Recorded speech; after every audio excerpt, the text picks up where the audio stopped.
Ang kwentong ito ay hango sa totoong buhay. Mula ito sa isa nating kabayan na itago na lang natin sa pangalang Jonas. Nangyari ito taong 1988. Dahil sa hirap ng buhay, 12 anyos pa lang si Jonas, natutunan na ang iba't ibang pamamaraan. Sumasama sa kapitbahay na mangingisda, nagbabantay ng mga bangka, nag-aalok ng mga kagamitan na gawa sa ceramik at salakot sa mga dayuhang turista. Kung minsan pa, ume-extra sa pagiging konduktor ng bus sa kakilalang tsoper. Mag-isang binubuhay ni Jonas ang bunsong kapatid at lola, parehong may diferensya. Ang bunso ay may komplikasyon sa pag-iisip. Ang lola naman, iniinda ang sakit na diabetes. Walang ibang maaasahan dahil matagal na nang mamaalam ang magulang at lolo. Kahit papano, nakakayanang tugunan ng binata ang pangailangan sa araw-araw. Sa kabila ng pakikipaglaban ng patas sa buhay, may isang lihim na iniingatan ang binata. Ito ay ang biyayang pinagkaloob ng bantay ng isla na kung tawagin ng karamihan, diwata. Binigyan siya ng bato na nagtataglay ng pangontra sa iba't ibang nilalang, lalong-lalo na ng aswang. Jonas, napansin ko kagabi, lumabas ka ng 10 oras. Saan ka na naman ba tumambay? Huwag mo sabihing nagbabantay ng bangka o sumama ng pagpapalaot kay paring Hernan. Hindi ba napilayan yun nung nakaraan? Wika ni Lola Divina. Napaayos sa kinakatayuan si Jonas nang marinig ang sinabi ng matanda. Kagad nag-isip ng irarason. Ano ho kasi, nakalimutan ko pong tignan yung bangka ni Kuya Jix. Ako kasi yung nautusan kahapon tapos hindi ko sigurado kung maayos ba ang pagkakatali. Alam niyo naman maraming baliw dyan Pinagdidiskitan yung mga bangka. Nung nakaraang araw nga, kinawawa yung kay Mang Lucio Tugon ni Jonas. Sigurado ka ba? Hindi naman sa nangingialam pero parang may nagbago sa'yo. Habang tumatagal, parang nagiging iba ka. Hindi lang sa usaping pisikal, kahit sa galawan Magtapat ka nga sa akin. Ano bang nangyari, bakit ka nagkaganyan? Sandaling natahimik si Jonas. Hindi sigurado kung ano ang tinutukoy ng matanda. Pero ang ideya niya, ang palihim na ginagampanan, ang pinupunto nito. Bagay na hindi pwedeng malaman ng kahit na sino. Paano naman pong may nagbago sa akin? Si Lola naman. Ako lang ho to. Baka inaantok pa ho kayo kaya nag-iiba yung tingin niyo sa akin. Ang mabuti pa, mag-agahan na tayo. Oy Jonas, apo kita. Kaya sana wag kang maglilihim. Kung ano man yan, pwede ka magsabi. Makikinig naman ako Si Lola, wala naman pong nangyayari sa akin Masyado po kayo nag-aalala. Halina lang po kayo na makakain na tayo. Habang nasapag, hindi maiwasang mapaisip ni Jonah sa sinabi ni Lola Divina. Hindi ito ang unang beses na napag-usapan. Makailang ulit na. At sa tuwing matatalakay, panay ang pag-iisip ng irarason. Pagkatapos ng agahan, dumiretso si Jonah sa merkado upang makakuha ng mga salakot at iba pang kagamitan na pangkusinang gawa sa ceramik. Ito ang ilalako ngayong araw sa mga turista at lokal. Pagkatapos sa tindahan, unang tinungo ang tahanan ng kapitan upang alokin ng panindang mangkok. Malapit na rin ang pistang bayan kung kaya't didiskarte na rin. Hindi naman nalugi sa pagdating dahil pinakyawang lahat ng dala, pati na rin ang mga salakot. Nautusan pa siyang ipamigay ito sa mga lokal na mangingisda. Dali-dali namang nagtungo sa tabing dagat upang magawa.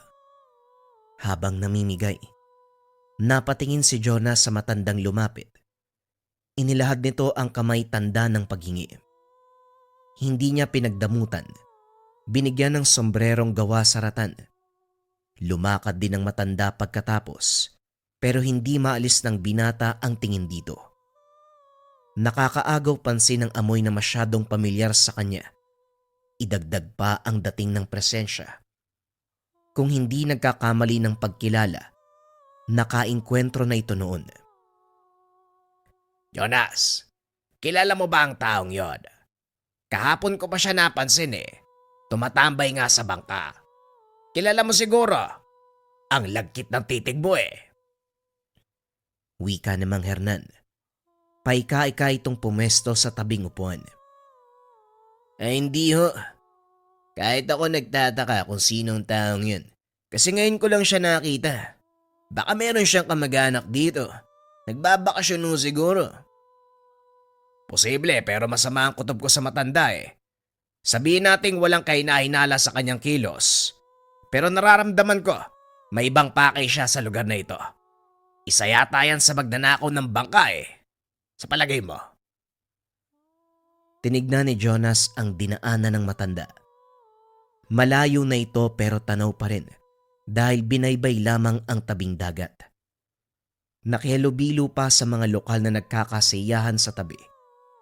Napansin din ng binata ang paglingon nito sa kanya na para bang kakilala siya. Napaisip na rin si Jonas. Binalikan ng dating karanasan kontra sa mga nilalang. Malakas ang pakiramdam na isa ito sa mga dating nakalaban. Pagkatapos maibigay ang lahat ng sombrero sa mga lokal, umuwi na si Jonas. Inasikaso ang mga gawaing bahay. Habang nagsisibak ng kahoy, muling napansin ng matanda. Sa pagkakataong ito ay nakatitig sa kanya. Isinawalang bahala, pero sa paglipas ng oras ay nanatiling nakatingin. Hindi mapakali ang binata kaya nilapitan niya ito. Magandang hapon sa'yo, Manong. Pwede po bang malaman kung may sadya kayo sa amin? Kanina ka pa nakatitig Tapos nagkita rin tayo kanina sa baybayin. Tumitig sa kanya ang matanda. Ilang sandali pa ay nagsalita. Iho, hindi sa baybayin ang una nating pagkikita. Masyado ka pang bata pero makakalimutin ka na. Alalahanin mong mabuti kung saan mo ko unang nakasagupa. Tugon ng matanda na mas lalong kinagulo ng isipan ni Jonas. Malakas ang kutob ng binata na nakainkwentro ito noon. Kaso nga lang hindi matandaan kung kailan at saan nakarap. Ang huling nakalaban ay isang batang nayanggaw. Hindi kagaya ng matanda na kausap ngayon. Kung hindi sa baybayin ang una nating pagkikita, saan naman ho? Sigurado kasi ko. Ngayong araw pa lang kita nakita Pero sige nga Manong, ipaalala mo sa akin kung saan tayo unang nagkaengkwentro. Wika ni Jonas. Hinamon ng matanda na ito mismo ang magsabi upang mapabilis ang pag-alala. Subalit naging maingat. Tinawanan lamang siya at saka nagmamadaling tumalikod. Iniwanan ang binatang gulong-gulo. Napabuntong hininga na lamang si Jonas. Sa halip na bumalik sa gawain, hinanda niya ang mga kagamitan sa posibleng panganib na paparating. Mula sa itim na tela, inilabas ang nakabalot na batong kulay itim. Ito ang pinamanang mutya sa kanya ng isang elemento. Kasabay sa inilabas ang 2 karambit. Patalim na gagamitin pang depensa. Pagkatapos ito ay bumalik sa labas upang tignan ng paligid.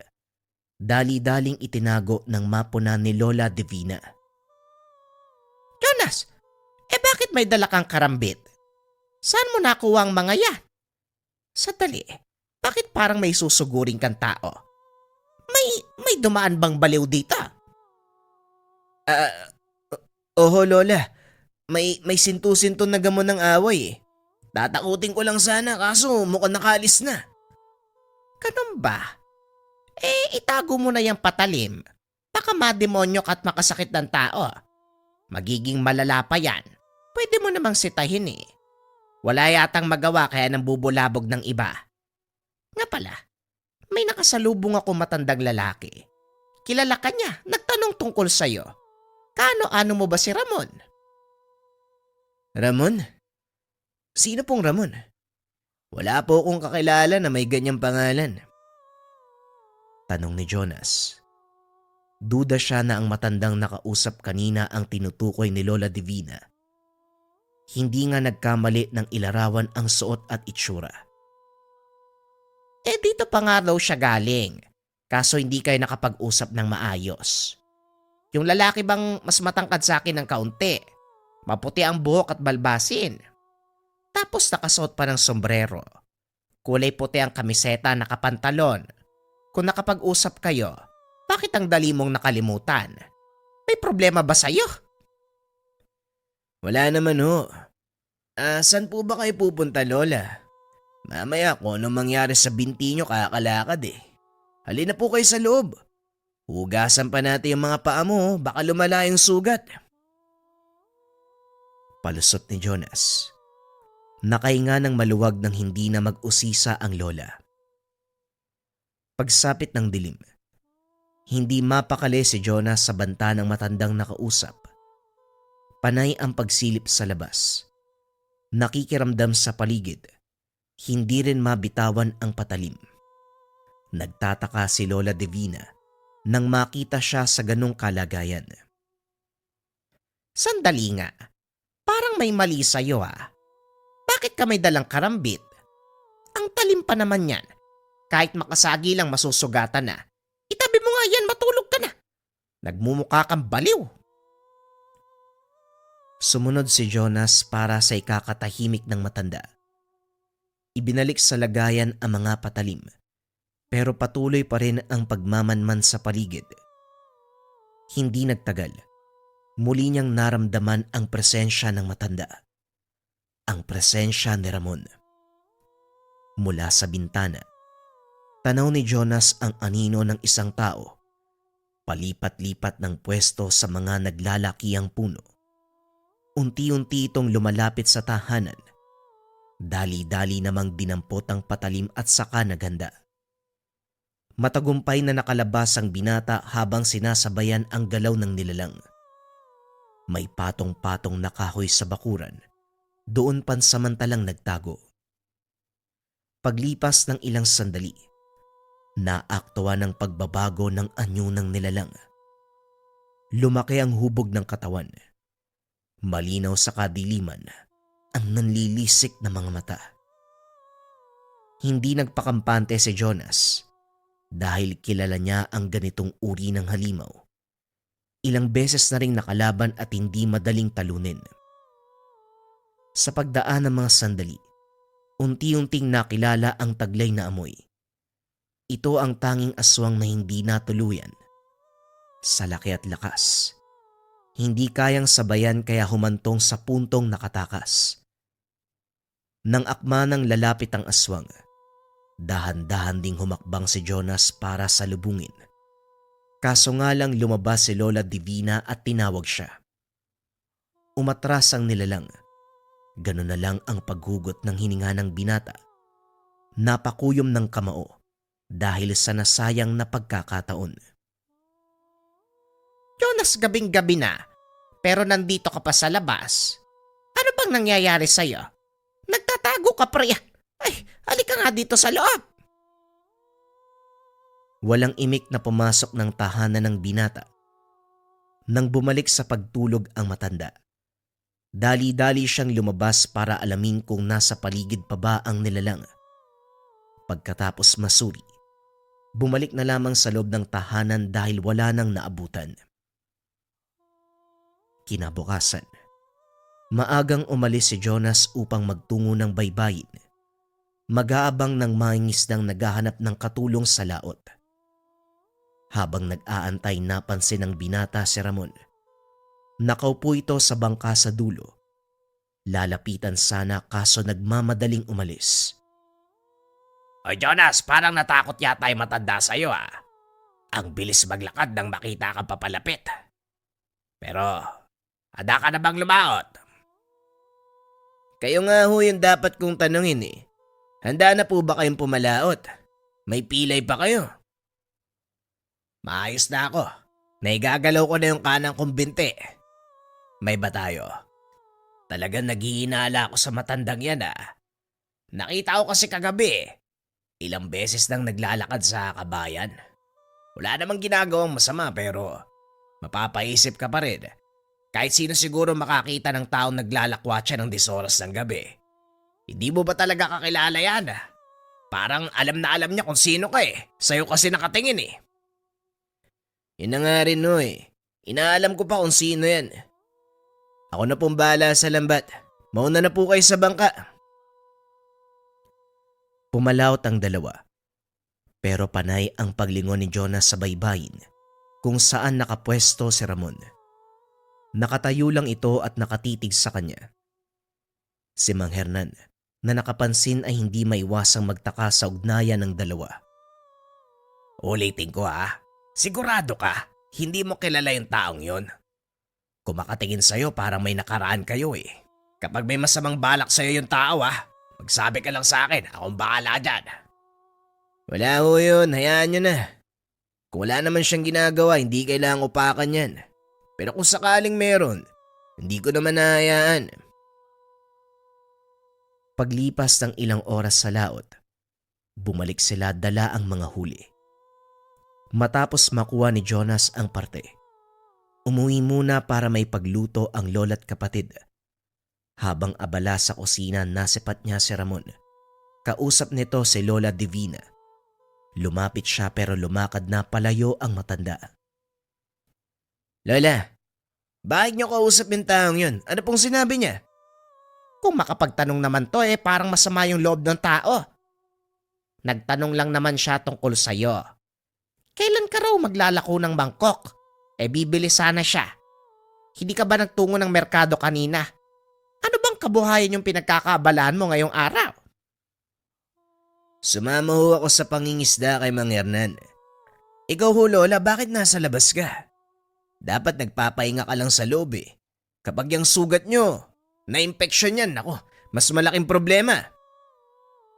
Ako ba talaga ang inaalala mo, Jonas? Baka may gusto kang sabihin sa akin. Nabanggit ni Ramon na meron kang tinatangan na anting-anting. Bigay daw ng diwatang nagbabantay sa'yo. Totoo ba yan? Nagkita kayo nun? Natigilan si Jonas. Hindi malaman kung ano ang isasagot. Iniba na lamang ang usapan. Nakahinga rin ng hindi mag-usisa si Lola Divina.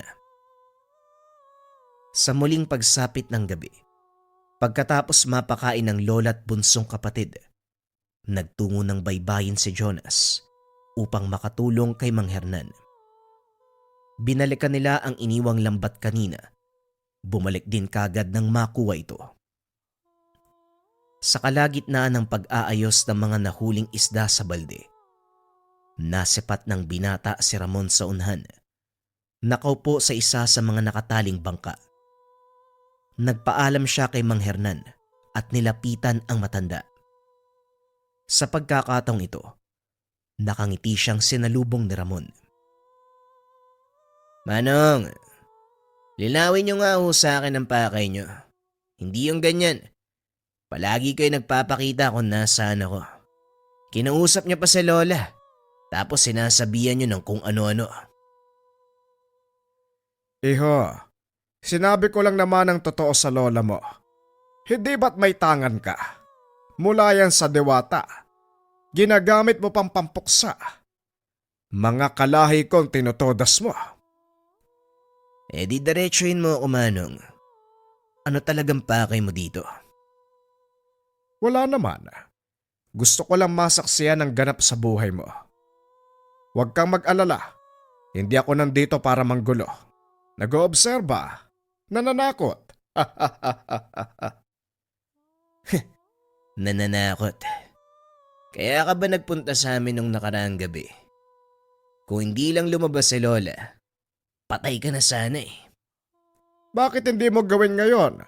Total magkarap naman tayong dalawa. Tinitigan niya ng masama ang matanda. Sasagot sana kaso lang dumating si Mang Hernan. Pare, mawalang galang na ah. Pero hindi yata tama na hinahamon mo ang binata. Matanda ka kumpara sa kanya, pero ikaw tong nagsisimula ng gulo. Kung wala kang magawa sa buhay mo, huwag kang mandamay ng nananahimik. Hindi ka taga rito. Bakit hindi ka nalang bumalik sa lugar niyo? Mas hindi magandang tabas ng dila mo. Huwag kang mangingialam sa usapan ng iba. Hindi ka dapat nakikisali dito eh.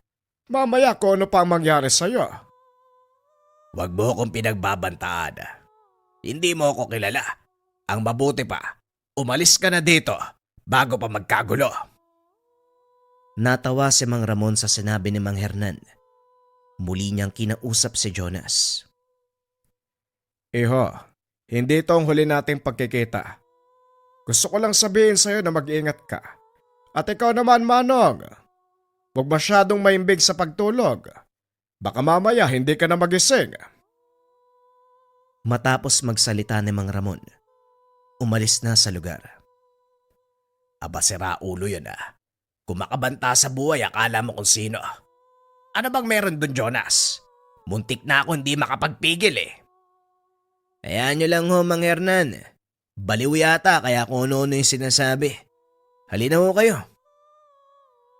Habang pabalik sa tahanan, kumaripas ng takbo si Jonas nang makita ang matanda na kausap ang bunsong kapatid. Tumatango lang ang bata sa kanya.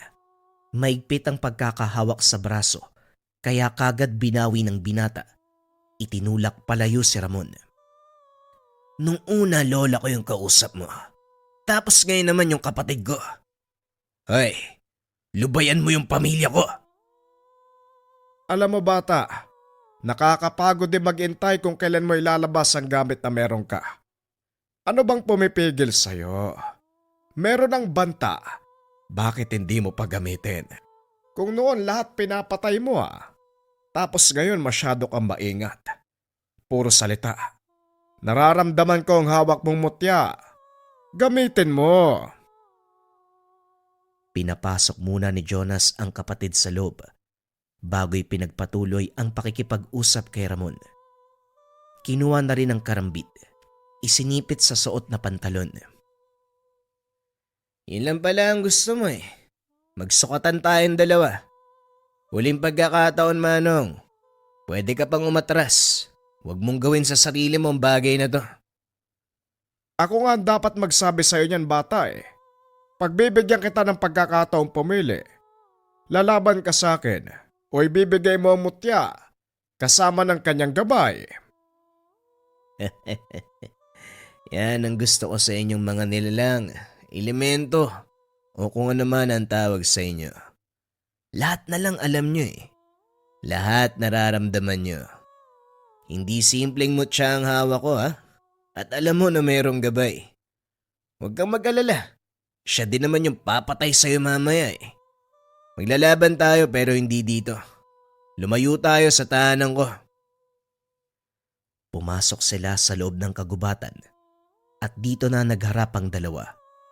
Maigpit ang pagkakahawak ni Jonas sa karambit. Inilabas na rin ang suot na mutya. Yan ang sinasabi ko. Yang mutyang suot mo ang pinakamahalaga. Kailangan namin yan. Dagdag kalakasan at mas mapapabilis ang pagpapalaki ng aming lahi. Natanda. Sobrang daldal mo. Nagpalit ng anyo si Ramon. Nang maging ganap ay walang pagdadalawang isip na sumugod. Ang matutulis sa mga kuko ay dumiretso sa pagkalmot. Buong puwersang ibinalibag ang binata, kinagat at paulit-ulit na sinakal. Sa kabilang banda, nailaga ni Jonas ang kalmot pero hindi nakaligtas sa balibag. Maigpit ang pagkakasakal, sabay hagis pa'y taas. Sunod-sunod na kalmot ang binitawan ng nilalang. Ang tanging nagawa na lamang ni Jonas ay iharang ang braso. Nang makakuha ng pagkakataon, buong puwersa niyang tinuhod ang nilalang. Dali-daling hinampas ng hawak na karambit. Napaangil ang nilalang. Ramdam niya ang hapdi ng atake. Lulusob sana uli si Ramon. Kaso nga lang natigilan nang makita ang figura sa likuran ng binata. Isang puting liwanag na hugis babae. Yan ang sinasabi ko. Ang gabay ng mutya na magiging susi ng paglawak ng aming saling lahi. Matapos magsalita ni Mang Ramon, naramdaman ni Jonas ang paggalaw sa buong paligid. Hindi lamang nag-iisa ang aswang. Pinapalibutan siya ng sobrang daming bilang. Lahat ng mga ito ay nagpalit na ng anyo. Kahit kailan talaga, hindi mapagkakatiwala na mga kagaya nyo. Akala ko dalawa lang tayo maglalaban. Sinama mo pa ang buong baryo. Hindi ako mangmang binata. Alam kong hindi kita kakayanin mag-isa. May pagkakataon ka pa eh. Ibigay mo ang mutya at makipagtulungan ka sa amin. E di kunin mo kung kaya nyo. Matapos magsalita ni Jonas, kitang-kita ni Mang Ramon. Ipinagdikit ni Jonas ang dalawang palad. Lumabas sa lupa ang sobrang daming baging. Lahat ng mga ito ay papunta sa kanyang mga kalahi. Walang kahirap-hirap na tumagos ang mga baging sa kanilang katawan. Mag-isa na lamang siyang natira. Sa isang iglap, naubos ang lahat ng kalahi. Masyado ka nagpakampante, Manong. Hindi kami kakayanin ng simpleng aswang lang. Kahit 100,000 pa ang ipadala mo dito, hindi pa rin kayo sasapat. Alam mo, gusto pa sana kitang buhayin eh. Kaso dahil sa ginawa mo, wala na akong pagpipilian kung hindi patayin ka. Itinaas ni Jonas ang kanyang kamay. Kasabay nito ay tinaas din ng gabay ng diwata ang kanyang kamay. Pinaluputan ng maraming baging si Mang Ramon. Buong puwersang hinila ng baging ang buong katawan ng aswang hanggang sa magpira-piraso. Isang malakas na angil na lamang ang nagawa ng matanda. Ang buong akala ni Jonas ay maayos na ang lahat. Kaso nga lang sa hindi kalayuan, nakita niya si Lola Divina. Gulat na gulat habang nakatitig sa kanya. Nagmadali siyang umalis sa lugar. Sumunod naman ang matanda. Pagdating sa tahanan ay kagad siyang kinausap. Si Jonas sa kabilang banda. Nagsimulang magpaliwanag kaso nga lang nahirapan. Hindi maalis sa isipan ni Lola Divina ang nasaksiyang pagpatay sa mga nilalang. Ganito ang naging sitwasyon ng maglola hanggang sa sumapit ang umaga. Huwag ka nang magpalusot, Apo. Nakita ko ang lahat ng yun eh. Bakit ba hindi ka magtiwala sa akin? Naniniwala naman ako sa mga ganyan eh. Ano bang kinakatakot mo? Biyaya ang pagkakaroon ng tangan. Hindi lahat nabibigyan. Ipagpasalamat mo yan, iho. Teka, hindi ka ba galit sa akin, Lola? Kinabahan pa naman ako. Naisip ko nga, baka palayasin mo pa ako eh. Bakit ko naman gagawin yon? Anong tingin mo sa akin, sinto-sinto? Nakakatulong ka sa ibang tao. Nabibigyan mo kami ng proteksyon. Yun ang pinakamahalaga, Apo. Ikaw kasi, puro kalokohan yung nasa isip mo. Kaya puro negatibo ang pumapasok. Magmula ng araw na yun, hindi na itinago pa ni Jonas ang kanyang kakayahan, pati na rin ang tangan. Ang buong akala ng binata ang bisa lamang ng gamit ay ang pagtugi sa aswang. Pero hindi lang doon natigil ang epekto. Maging ang sakit ng kanyang lola, unti-unting naghilom. Ang kapansanan ng kapatid, unti-unting bumubuti ang kalagayan.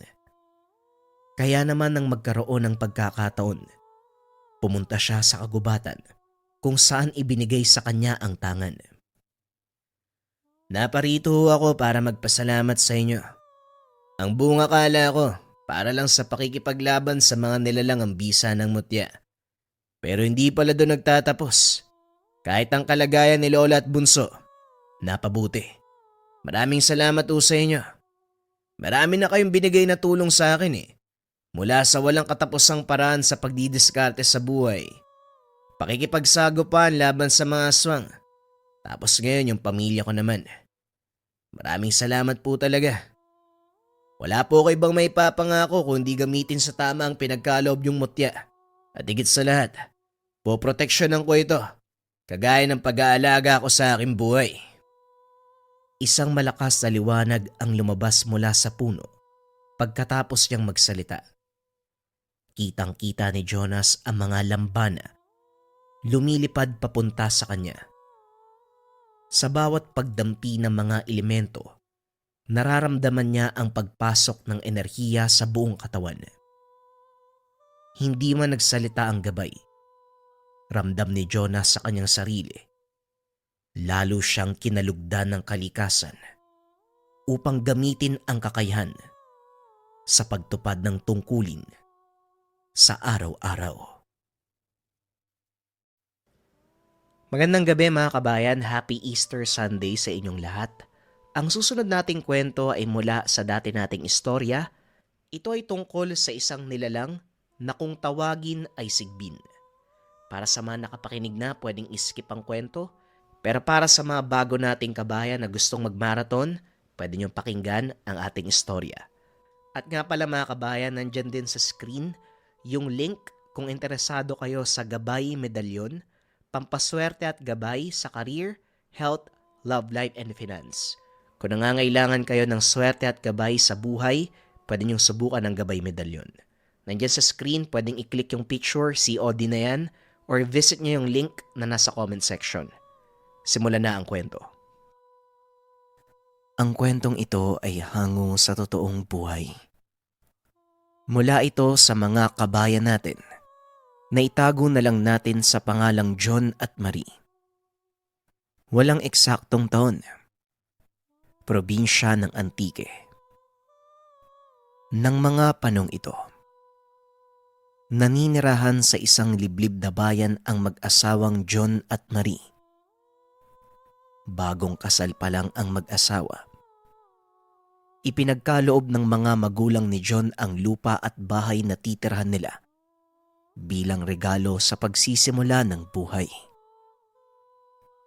Nakontento ang dalawa sa kanilang naging buhay. May maliit na sakahan, kaunting alagang mga hayop na siyang pinagkukunan ng pang-araw-araw nilang pangangailangan.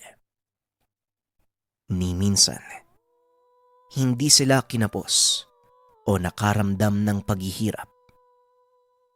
Nang mga panong ito ay nagdadalang tao si Marie sa kanilang panganay na anak. Dahil dito, mag-isang nagtrabaho sa bukid ang haligi ng tahanan. Inakala ni Dion na hanggang doon na lang ang kanilang pamumuhay. Ngunit isang kaganapan ang lubusang nakapagpabago nito. Nang minsang nagtrabaho ang Ginoo sa bukid, isang lalaki na halos kasing edad niya ang lumapit upang makiinom sa dala niyang tubig. Mawalang galang na kaibigan. Kung hindi naman labis na nakakaabala, maaari ba kong makahingi ng tubig? Malayo kasi ang pinagmulan ko at wala kong nadaan ng sapa. Napaangat ng tingin si Dion. Nakita ang dala nitong tapayan. O sige, walang problema. Malapit lang naman yung bahay ko dito eh. Kaya pwede mong dalhin yung lalagyan mo ng tubig. Saan ba ang punta mo? Diyan lang sa kabilang baryo. Galing kasi ko sa kabilang ibayo. Ipagbibili ko sana tong tapayan na dala ko. Napansin ni John na tila nanghihina ito. Kaya pinili niyang anyayaan sa tahanan ang lalaki para kumain. Alam mo kaibigan, tanghaling tapat na. Sumama ka na lang sa akin sa bahay para makakain. Mukhang wala pang laman yung sigmura mo eh. Nung una ay tumatanggi pa ang lalaki. Ngunit kalaunan ay napapayag din ito ni Dion. Pagkarating sa kanilang tahanan, nagulat si Marie May kasama ang asawa. Pumasok si John sa tahanan at kinausap si Marie. Pasensya ka na mahal ha, hindi ako nakapagsabi. Nakita ko lang kasi siya sa bukid eh. Papunta daw ng bayan para ipagbili yung dala niyang tapayan. Habang nakatingin sa lalaking nakaupo sa labas ng bahay. Wala namang problema mahal, nabigla lang ako eh.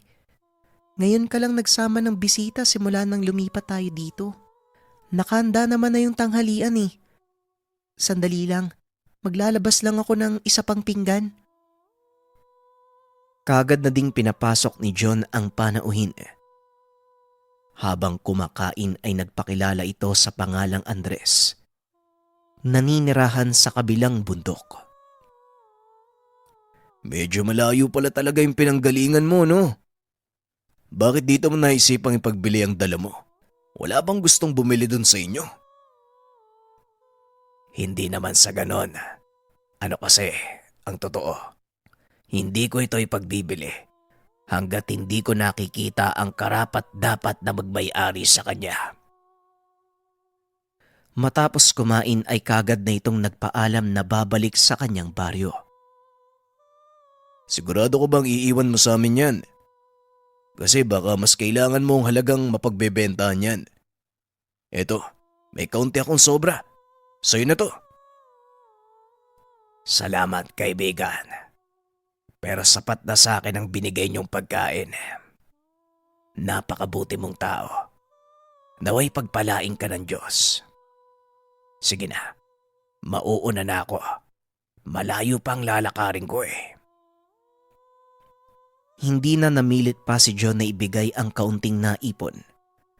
Hinayaan niya itong umalis. Pagsapit ng hapon pag-uwi galing sa sakahan, nakita ni John ang tapayan. Kaya binuhat ito papunta sa kanilang silong upang hindi mabasag.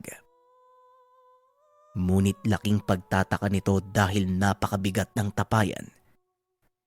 Hindi niya lubos maisip kung paanong nadala ni Andres ang bagay na yon papunta sa kanilang baryo. Pagsapit ng dilim, habang naghahandang matulog ang mag-asawa, napansin ni Marie na tila may kung anong kumikilos sa kanilang silong. Dali-dali nitong tinawag ang asawa. Pinatignan kung ano ang may gawa ng ingay. Lumabas si John. Tinignan ng silong, ngunit wala namang kung anong naroon. Maliban sa mga manok na naglilimlim at ang tapayang iniwan ni Andres. Wala namang kung ano dito, mahal eh. Matulog ka na at ako nang bahalang magsara ng mga pintuan. Ubusin ko lang tong salabat na tinimpla mo. Sige mahal, pagkatapos mo dyan umakyat ka na din ha. Maaga ka pang gigising bukas. Panandali ang naupo si John sa kanilang sala habang umiinom ng salabat. Kaso nga lang nakarinig siya ng kaluskos mula sa labas. Nung una ay hindi niya ito pinansin hanggang sa mabulabog ang mga alagang manok. Maging si Marie, napalabas ito ng kwarto dahil sa ingay. Diyan ka lang mahal. Huwag kang lalabas. Hindi maganda ang kutob ko sa ingay na yon. Kagad nitong kinuha ang itak sa likod ng pintuan at marahang lumabas ng tahanan. Naglakad ito papunta sa pinakalikod kung saan nakalagay ang kulungan ng mga manok. Nakita nitong nagkakagulo ang mga alaga. Kaya naman pinili nitong kumuha ng sulo upang tignan kung ano ang dahilan. Pagbalik nito mula sa loob ng bahay, napansin niyang bukas na ang isa sa mga kulungan. Nanlaki ang mga mata ng masipat ang napakalaking sawa na nililingkis ang alagang manok. Akmang lalapitan sana ito ng binata, may kung anong humila sa buntot ng ahas. Paulit-ulit itong kinagat hanggang sa bitawan ng sawa ang manok. Nagbuno ang dalawa hanggang sa tuluyang mapatay ng nilalang ang malaking ahas. Hindi matukoy ni Dion kung anong uri ng nilalang ang umatake sa sawa. Kagad niya itong nilapitan. Nasipat ng Ginoo. Mas mahaba ang paa sa likod kaysa sa unahan.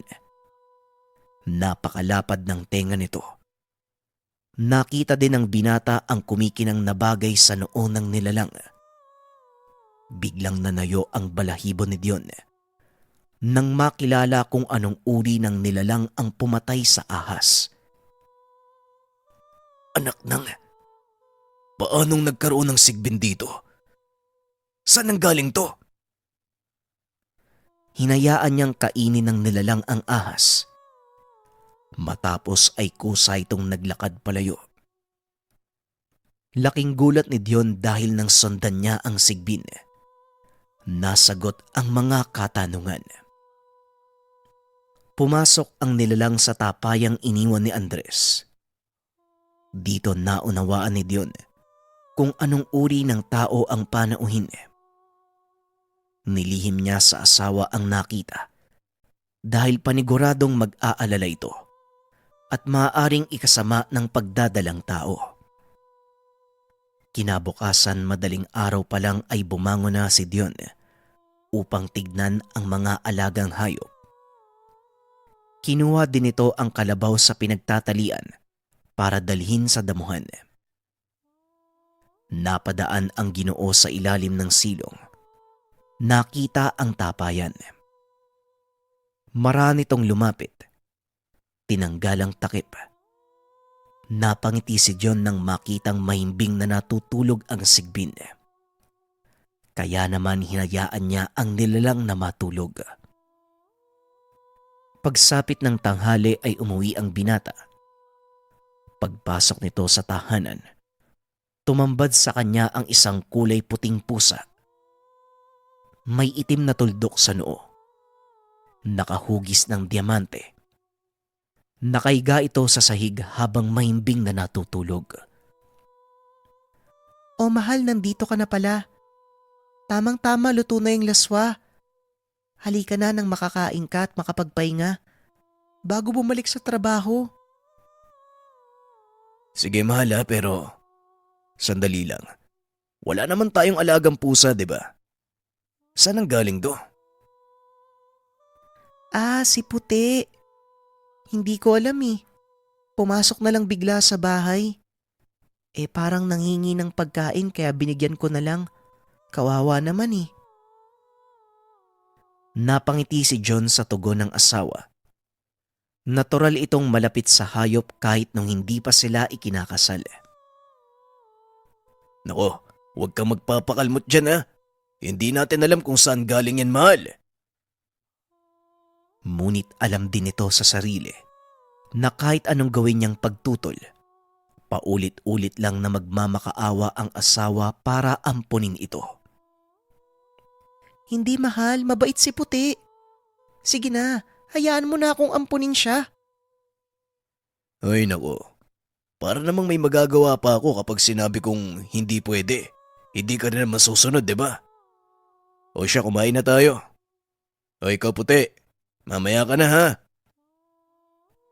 Matapos kumain ay umidlip ito sandali bago bumalik sa trabaho. At saktong pagkaiga nito sa mahabang bangkuan, umakyat din ang pusa sa kanyang dibdib at nahiga. Aba, mukhang siniswerte ka. Nakahanap ka ng masarap na higaan ha. Hayaan mo na mahal. Nagpapalambing lang sa'yo si Puti. Isa lang ang ibig sabihin niyan. Hindi siya natatakot sa'yo. Panatag siyang nasa tabi mo. Napangiti na lang si Dion. Hinayaang maiga ang pusa sa kanyang dibdib. Halos araw-araw ganito ang ginagawa ng pusa. Ngunit ang ipinagtataka ni Dion, tuwing gabi ay hindi ito nagpapakita. Hanggang sa tuluyang matuklasan ng Ginoo ang totoong dahilan. Isang hapon, Habang nag-aayos ng kulungan ng mga bagong pisang sisiw, nakita nito si Puti. Umaaligid sa tapayan. Sasawayin niya sana ito dahil baka mabulabog ang natutulog na sigbin. Ngunit laking gulat nito nang biglang magbago ng anyo ang pusa. Tumambad kay Dion ang sigbin. Napangiti ito at unti-unting naunawaan kung bakit malapit sa kanya ang pusa. Kaya naman pala eh. Ikaw pala yan eh. Ngayon alam ko na. Pero wag kang magpapakita kay Maris sa ganyang anyo mo ha. Mamaya, maging alanganin yung panganganak nun. Hindi akalain ng Ginoo na ito ang lubusang makakapagpabago ng kanyang buhay. Ilang araw na lang, aanihin na ang tanim nilang patatas. Kaya abala si John sa paghahanap ng bibili nito sa bayan.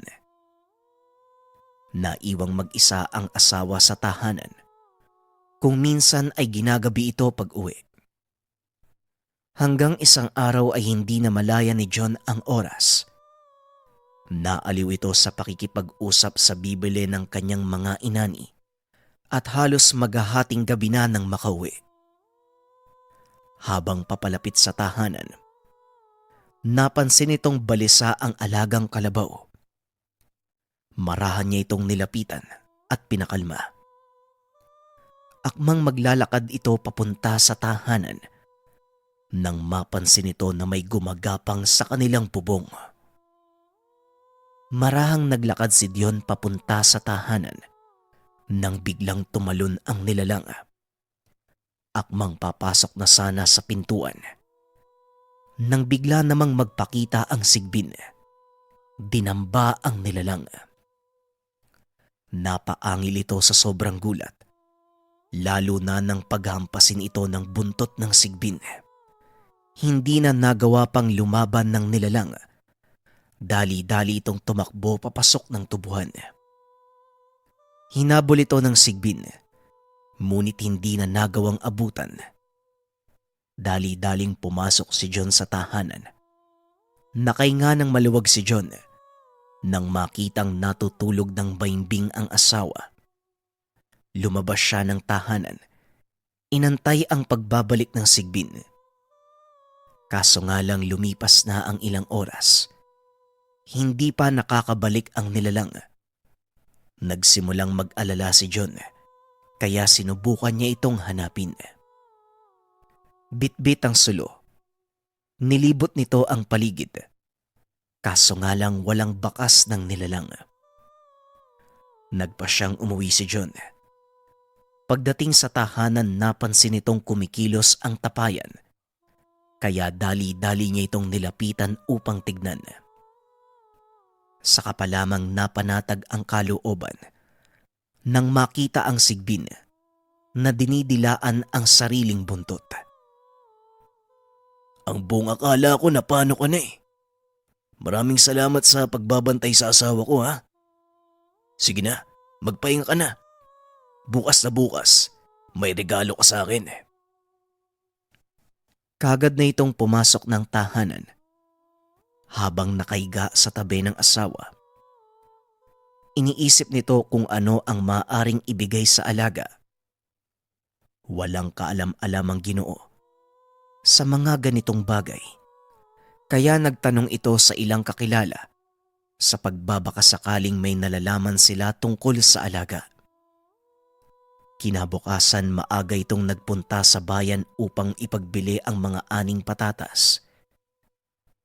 Matapos magtinda, tumuloy ito sa kakilalang manggagamot. Hindi sigurado si John kung mapagkakatiwalaan nito, pero kailangan niyang subukan. Naghahanap ng paraan ng Ginoo kung paano niyang sasabihin ang tungkol sa alaga. Kailangan hindi siya mapaghinalaan. Pagkarating sa tahanan ng manggagamot, napansin ni John na napakaraming tao sa lugar.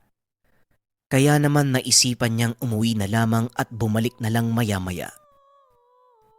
Akmang aalis na sana ang Ginoo Nang biglang marinig ang usapan ng dalawang kalalakian, pinag-uusapan ng mga ito ang tungkol sa Sigbin. Hindi kilala ni John ang mga ito. Ngunit nagbabaka sakali siya na may makuwang impormasyon tungkol sa alagang nilalang. Alam mo pre, nanaginip ako eh. May nakatirang sigbin sa bahay namin. Tapos yumaman daw ako. Ay nako, ay sige lang, managinip ka lang. Dahil hanggang panaginip lang yan. Hindi naman totoo yung mga sigbi na yan eh. Alam mo, naitanong ko na kay Mang Kulas ang tungkol doon. Totoo daw sila. Kaya nga bumalik ako dito dahil gusto kong malaman kung anong pwede kong ipakain sa kanila kung sakaling magkaroon ako ng alaga. Patuloy na nakinig si Dion. Hanggang sa mabanggit nito na ang kinakain ng mga sigbin ay ang bagong hangong uling. Napangiti ang Ginoo at dali-daling umuwi. Tamang-tama. Nagahango ng uling ang isa sa malapit nitong kakilala. Dinaanan ito ni Dion upang bumili ng isang sako at kaagad dinala sa tahanan. Pagdating sa bahay ay nagtaka ang asawa dahil wala naman silang kalang ulingan. Dion mahal, bakit ka naman bumili ng uling? Wala naman tayong ulingan dito sa bahay. Ano kasi mahal eh. Bala ko sanang bumili ng kalang ulingan. Yun, inuna ko lang tong uling. Ay nako, puro ka talaga kalokohan. Bilisan mo't maligo ka na. Puro ka pa uling sa mukha mo. Pagkatapos mong maligo, kakain tayo ng tanghalian. Dali-daling pumunta sa silong ang Ginoo. Inilapag ang uling sa tabi ng tapayan. Kaibigan, pagpasensya mo na tong regalo ko sa'yo ah. Ngayon ko lang naibigay kasi hindi ko alam na... Uling? Uling ang kinakain ng mga sigbin?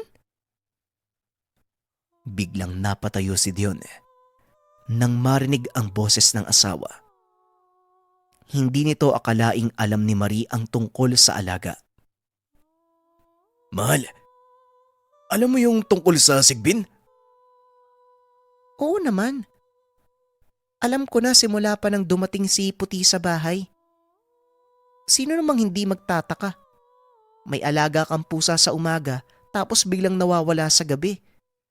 Kinabukasan, makikita mo na lang na lumalabas sa tapayan.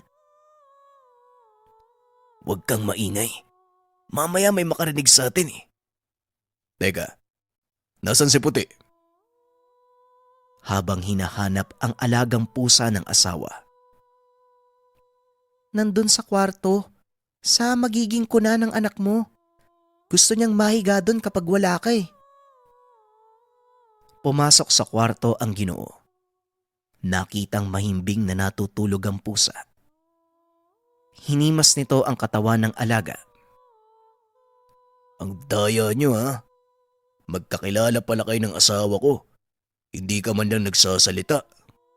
Pero salamat ah. Maraming salamat sa pagbabantay sa amin. Napangiti si Marie dahil sa biglaang pagbabago ng ugali ng asawa. Kung noon ay ayaw nito sa mga pusa dahil palaging pinapatay at kinakain ng mga ito ang mga alaga niyang sisiw. Ngunit ngayon, halos hindi sila mapaghiwalay ng alaga. Bakit bigla mong nagustuhan si Puti? Dahil ba alam mo na hindi siya pangkaraniwang pusa? Napangiti naman si John sa sinabi ng asawa. Hindi yun mahal. Oo, alam kong hindi siya pangkaraniwan. Pero nakita ko rin kung paano niya tayong pinoprotektahan. Kaya naisip ko na mabait sa atin ang sigbi na ito. Kailangan ko siyang pakitaan ng kabutihan dahil yun ang pinapakita niya sa atin. Ngunit hindi lang doon nagtatapos ang hiwagang nangyayari.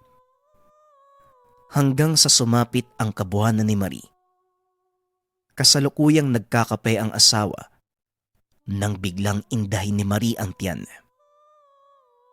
Aray, mahal, manganganak na yata ako. Ang sakit na ng tiyan ko eh. Dali-dali niyang inalalayan ang asawa at pinahiga sa kama. Sandali lang mahal, ipapatawag ko si Aling Ising. Puti, ikaw muna ang bahala kay Maria. Huwag mo siyang iiwan. Babalik ako kagad. Tarantang umalis si Dion para puntahan ang nag-iisang paltera ng kanilang baryo. Matanda na ito kaya naman nag-alala ang Ginoo na baka hindi umabot ang paltera. Kaya naman dinala niya ang alagang kalabaw, kinabitan ng karo para mas mabilis ang kanilang pagbalik. Pagkarating ni Dion sa tahanan, narinig nito ang iyak ng sanggol. Dali-daling pumasok si Aling Ising. Nakitang nakadapa ang sanggol sa tiyan ni Marie. Hinang-hina ito at halatang napagod sa panganak. Mahusay, Marie. Kaya mo naman palang manganak nang wala ang tulong ko. Sandali, puputulin ko lang ang pusod ng... hindi na pala kailangan. Nakatali na. Teka lang, buhok ba itong nakatali sa pusod ng anak mo? Wika ni Aling Ising. Nagtaka si Dion kung sino ang may gawa nito.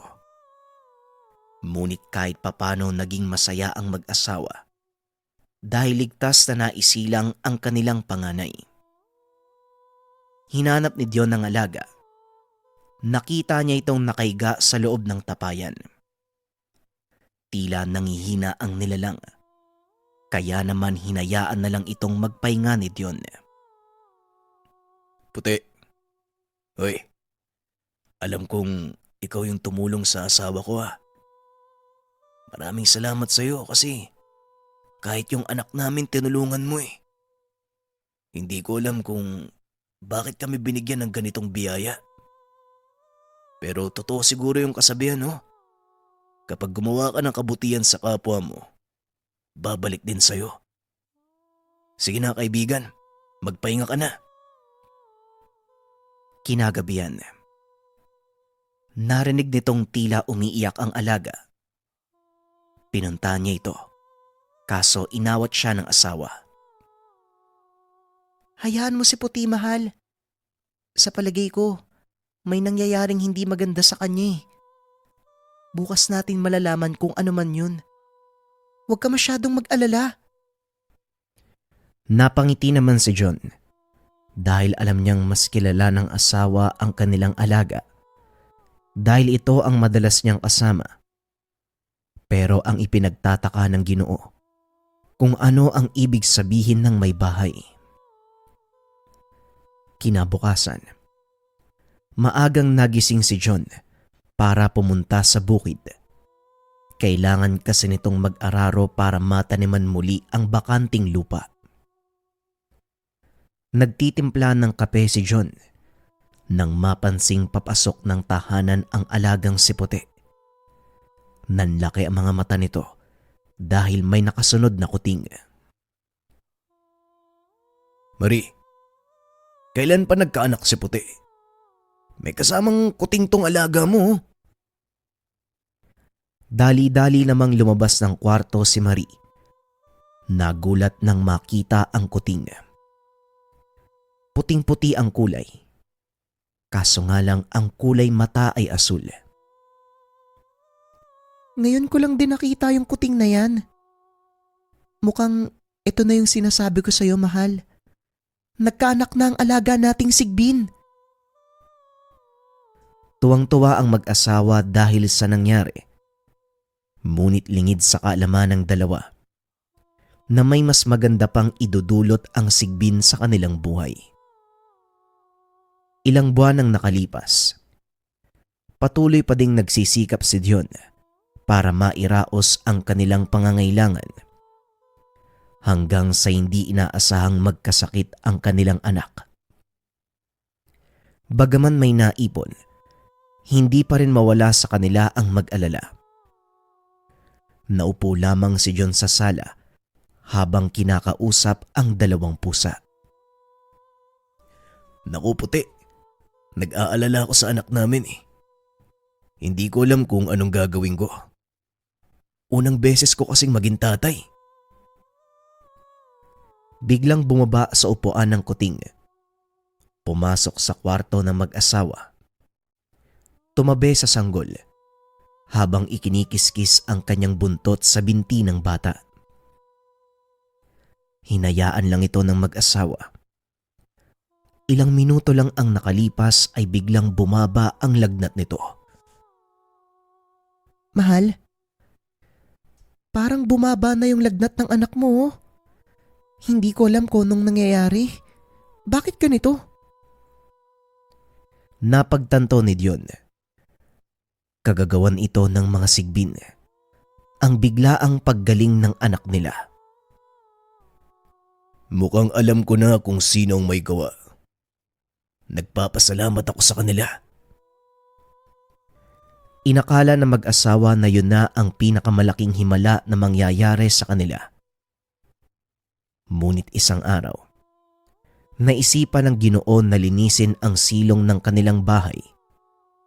Akmang iuusog sana nito ang tapayan ng mga alaga nang mapansing sobrang bigat nito. Bakit naman ganto? Bigla naman bumigat tong tapayan nyo puti. Ano bang pinaglalagay nyo dito? Habang marahang inuusog ang tapayan, hindi sinasadyang natumba ang malaking banga. Tumambad sa binata ang maliliit na butil ng ginto. Sa tansya ni Dion, umabot sa 5 kilo ang kabuang bigat nito. Hindi magkamayaw ang Ginoo sa pagtipon ng nagkalat na ginto na halos kasing laki ng dulo ng kanyang kalingkingan. Matapos ilagay ang mga ginto sa isang sisidlan, dali-dali itong pumasok sa kanilang silid upang ipakita sa asawa ang natagpuan sa tapayan ng mga alaga. Sus Mariosep Dion, napakaraming ginto nito. Saan ang galing ang mga yan? Sa tapayan ng mga alaga natin. Sa wakas mahal, makakaahon na tayo sa kahirapan. Ngunit pinaalalahanan ito ni Marie na hindi dapat malaman ng karamihan ang kanilang sekreto. Ito nga ang ginawa ng dalawa. Paunti-unti ay pinagawa nila ang kanilang tahanan. Lalo pang lumago ang kanilang mga pananim dahil nagawa ng bumili ng mag-asawa ng mga kagamitang pangsaka. Nakatulong na din ang mga ito sa kani-kanilang pamilya. Ngunit kaakibat ng lahat ng mga tagumpay ay ang inggit na nagmula sa kapwang hindi makontento sa kung ano ang meron sila. Isa na dito ang kapitbahay ng mag-asawa na itago na lang natin sa pangalang Mario. Nakita nito kung paanong gumanda ang buhay ng mag-asawa mula sa tahanang gawa sa kawayan at nipa hanggang sa pagpapagawa ng malaking bahay na gawa sa semento. Isa sa mga nainggit sa kanila ay si Mario. Halos kaidaran lang ito ni Dion. Malayong kamag-anak ng Ginoo. Minsan itong pumunta sa kanila upang makiisyoso sa paggawa ng tahanan ng mag-asawa. Hindi ko lubos maiisip kung saan ka nakakuha ng perang pampagawa ng ganyang kalaking bahay ah. Saan nga ba galing ang pera mo Dion?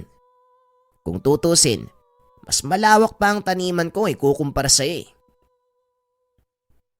Nang minsang napadaan ito sa kanilang tahanan, saktong pinapatapos ng Ginoo ang kanilang kusina at kakarating lang din ng ilang materyales.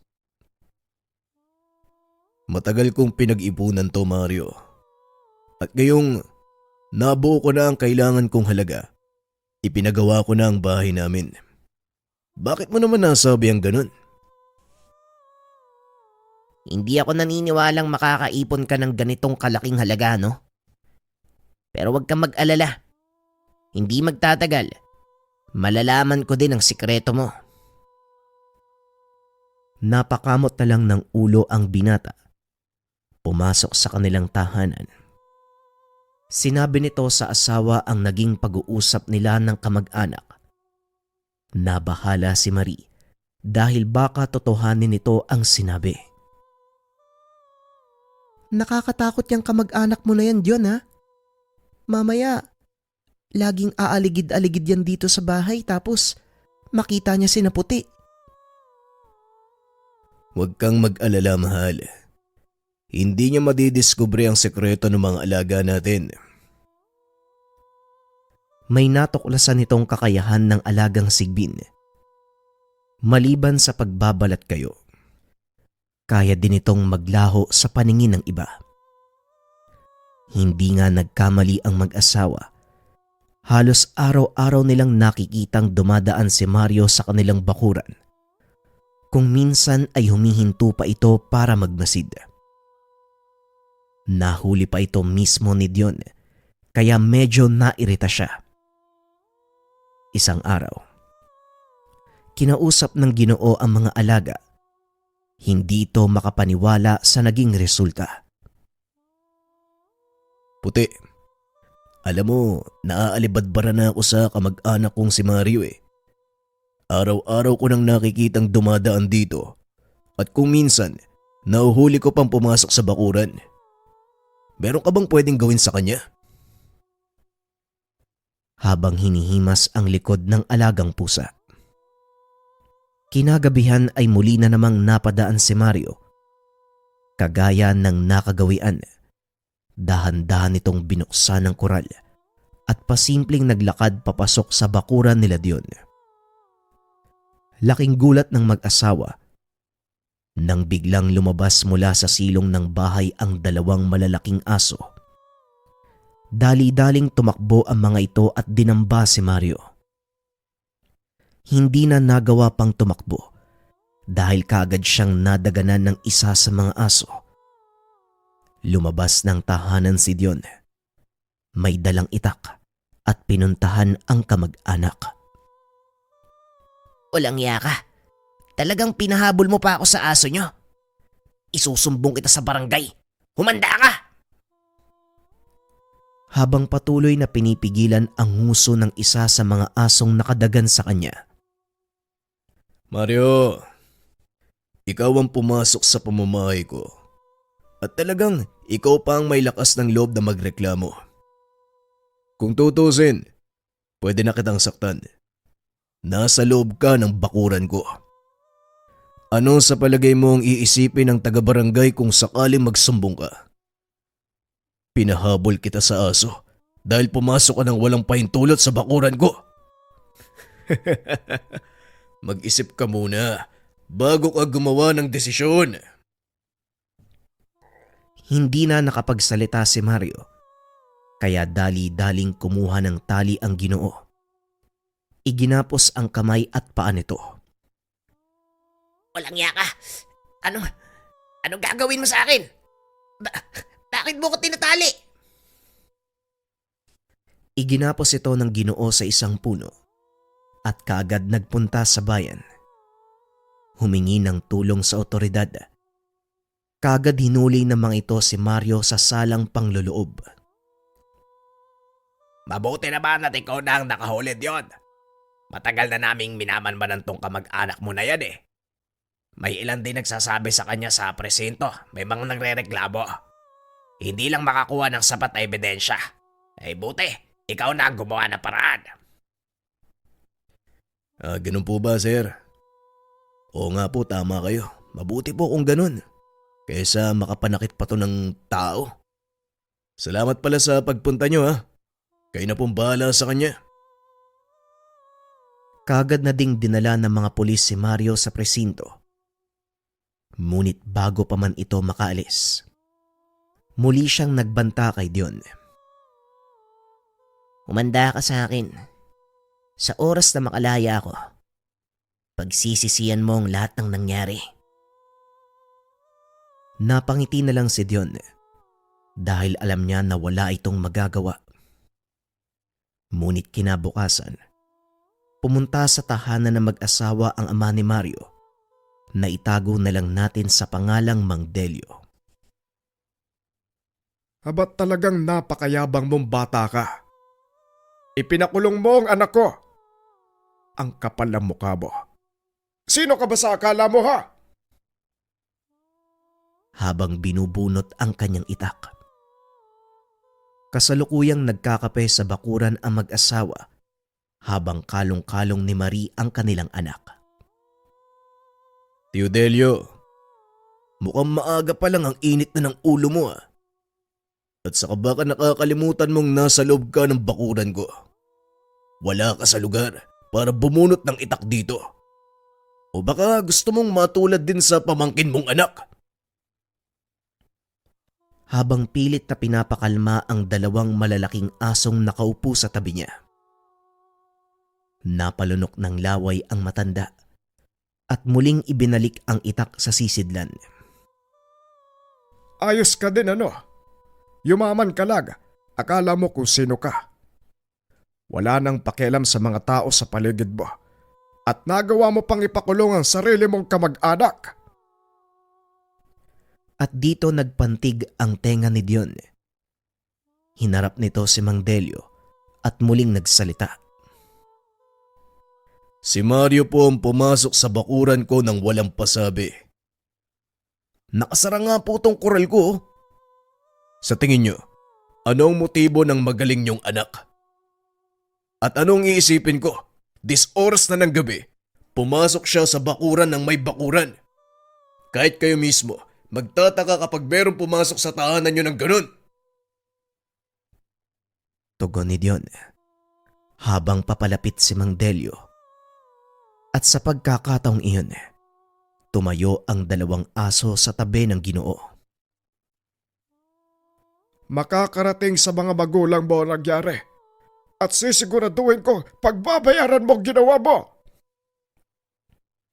Bago tuluyang umalis. Ugali ba talaga ng mga kamag-anak mong pumasok sa bakuran ng may bakuran? Nakakatakot ang mga yan, Dion. Baka mapano kami ng anak mo. Huwag kang mag-alala, mahal. Hindi tayo papabayaan ng mga kaibigan natin. Hindi nagtagal ay kumalat nga ang nangyari kay Mario. Siniraan ni Mang Delio ang mag-asawa sa mga kababaryo.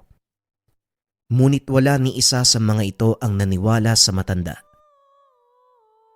Kilala ng mga tao ang reputasyon ng pamilya ni Mario at alam din ng mga ito na mabuting tao ang mag-asawa. Nakarating din sa mga magulang ni Dion ang nangyari, pero sa halip na pagalitan, natawa lang ang mga ito sa ginawa ng mag-asawa. Sa paglipas pa ng mga taon, lalo lang gumanda ang buhay nila Dion. Nagawa ding makabili ng binata ng lupaing pinagtaniman ng saging. Kalaunan, naging taga-angkat ng mga gulay ang mag-asawa na dinadala naman sa syudad. Sa kabila ng karangyaan, hindi nakalimutan ng mga ito ang lumingon sa pinanggalingan.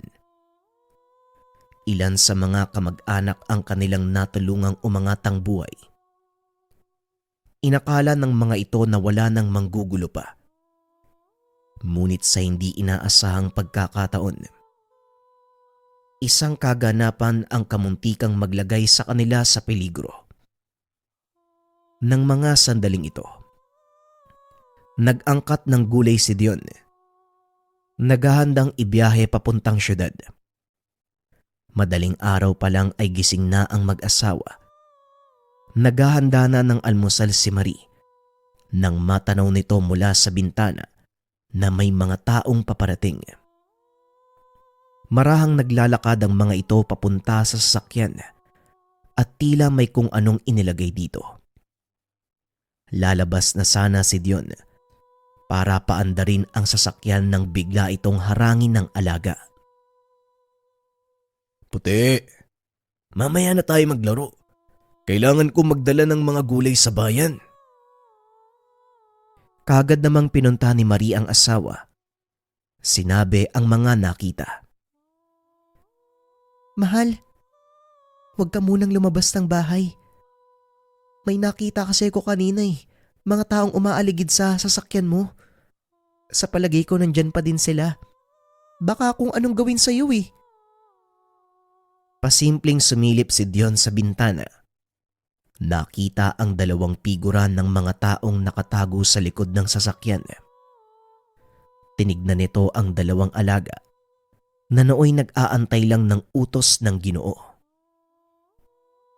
Puti, kayo na ng anak mo ang bahala. Mag-iingat kayo, kaibigan. Kagad lumabas ang dalawang nilalang. Laking gulat ni Dion. Biglang naglaho sa kanyang paningin ang dalawang alaga. Nagantay si John sa susunod na mangyayari. Ilang minuto lang ay narinig nitong nagsisigawan ang mga taong nagtatago sa likod ng truck. Lumabas ang isa at nagmamakaawa. Ngunit ilang sandali lang ay nangisay ito na tila ba kinukuryente. Maya-maya ay lumantad ang isa pa na parang may kung anong nakasabit sa likod. Pilit niya itong tinatanggal hanggang sa tuluyang matumba at mawalan ng malay. Nang masiguradong wala ng panganib, saka naman lumabas ng tahanan si Dion. Napagtanto nito na wala ng buhay ang mga kalalakian. Dali-daling pumasok ng tahanan ang Ginoo. Sinabi sa asawa ang nangyari. Siguro, kailangan na nating tumawag ng pulis. Mabuti nga, mahal. Hindi ko din alam ang gagawin sa mga ito. Baka makulong tayo. Habang nag-uusap ang dalawa, bigla namang dumating ang ama ni Dion na si Mang Fermin. Nakita ko ang lahat. Pumasok ang mga taong yan sa bakuran mo. Pwede mong sabihin sa mga pulis na nagnakaw sila. Dali-dali namang pumunta ng bayan si Dion. Inulat sa kapulisan ang nangyari.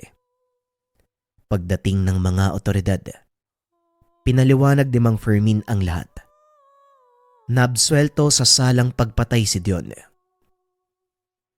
Nakita ko ang ginawa ng dalawa mong alaga. Hindi na ako nagtataka kung bakit biglang nagbago ang buhay mo. Hindi ko akalaing magkakaroon ka ng alagang sikpin. Teka, nasaan ang apo ko? Nandun po sa kwarto. Nakikipaglaro po sa anak ni Puti. Pumasok ang matanda sa kwarto. Nakita ang maliit na sigbin na nakikipaghabulan sa anak nila Dion. Magkasabay silang ipinanganak ng panganay ko, tay. Kaya malapit sa anak ko ang batang sigbin na yan. Wika ni Dion. Nagulat si Mang Fermin sa sinabi ng anak. Isang sigbina ng anak mo diyon. Wala sa pamilya natin ang may ganyang kakayahan. Magpasalamat ka at alagaan mong mabuti ang mga sigbin na yan dahil malaki ang may tutulong nila sa pamumuhay mo. Sa mga hindi nakakaalam, ang mga sigbinan, mga taong isinilang na may kaakibat na sigbin o hindi naman kaya napili ng sigbin para maging Panginoon nito. Sinasabi din na ang mga sigbinan may kakayahang manggamot o manakit gamit ang kanilang mga alaga.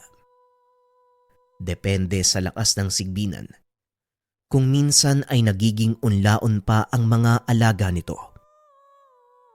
Ang mga unlaon, pinakamataas na uri ng sigbin. Kadalasan sila ang namumuno sa isang kawan o hindi kaya naman nagahari sa isang teritoryo. Sinasabing ang mga taong nagmamay-ari ng mga unlaon, itinuturing din na pinakamataas na sigbinan. Matapos ang pag-uusap, kagad nang umuwi ang ama ni Dion. Napagkasunduan ng mag-asawa na lumipat ng tirahan. Ilang buwan ang nakalipas. Nakabili ng lupa ang binata sa kabilang probinsya Nagpatayo ito ng bahay doon at piniling manatili sa lugar. Walang nakakakilala, walang nakakaalam ng lihim nila. Kaya nagawang makapamuhay ng maayos ng mag-asawa. Kagaya ng sinabi ni Mang Fermin. Naging malakas sa sigbinan ang anak ni Dion. Nagawa nitong magtatag ng isang malaking kawan ng mga sigbin. At kalaunan kinilala sa kanilang lugar bilang isang manggagamot. Tuloy pa rin sa pagtulong ang mag-asawa. Kalaunan ay tumakbong alkalde si Dion dahil na din sa udyok ng mga taong natulungan. Kinilala ito bilang huwarang pinuno ng kanilang bayan. Maniwala kayo o hindi. Sa sariling bulsa ng binata kinukuha ang pondong ginagamit sa mga proyekto. At ni minsan, hindi ito umasa sa nasyonal na pamahalaan. Kung meron mang dumarating na pondo, sinisigurado ni Dion na napupunta ito sa mga tao. Marami ang hindi makapaniwala sa kwento ng buhay ni Dion. Ngunit may ilang nakapagpatunay ng kanilang kabutihang nagawa. Maging ang anak ni Dion, kinilala hindi lang sa larangan ng panggagamot, kundi bilang isang mabuting tao. Sinundan nito ang yabag ng mga magulang. Bagaman marami pa rin ang naiinggit sa kanilang pamilya, patuloy lang sa ginagawa si Dion. Hindi nila pinansin ang mga panglilibak at paninira. Sa halip ay tinuon nila ang atensyon sa mga taong nangangailangan ng tulong. Wala na ring pakialam si Dion kung maubusan man ng kayamanan dahil alam niyang sa kabutihan naman ito napupunta. Alam din ng butihing Ginoo na ang lahat ng biyayang ito ay pansamantala. Kaya mabuti nang ibahagi niya sa iba ang natatanggap na kaginhawaan. Sa paglipas ng panahon, namayapa ang mag-asawang Dion at Marie. Wala na ring nakakaalam kung saan napunta ang mga alaga nilang sigbin. Samantalang ang anak nila na itago na lang natin sa pangalang Elmar, patuloy pa ring nanggagamot. Pinili nitong mamuhay ng simple kasama ang sariling pamilya. Wala ding nakakaalam kung may mga alaga pa itong sigbin. Ang alam lang ng mga nakakakilala sa kanya, anak siya ng mabait na mag-asawang Dion at Marie. Nagpa siya sa Elmar na ibahagi ang kwento ng kanyang mga magulang para ipaalam sa lahat na mali ang pagkakakilala natin sa mga sigbin. Nasa tao kung paano nilang titignan ang mga nilalang na ito. Pero sa karanasan ng mag-asawang Dion at Marie, ipinakita nilang may kabutihang maidudulot ang mga sigbin. Hindi sila kailangang katakutan, sa halip kailangan silang irespeto. Dahil kagaya natin, may mga buhay din sila at damdamin. Sumainyo ang karanasang ibinahagi ni Elmar tungkol sa kanyang mga magulang at sa taong nagbigay sa kanila sa biyaya ng sigbin.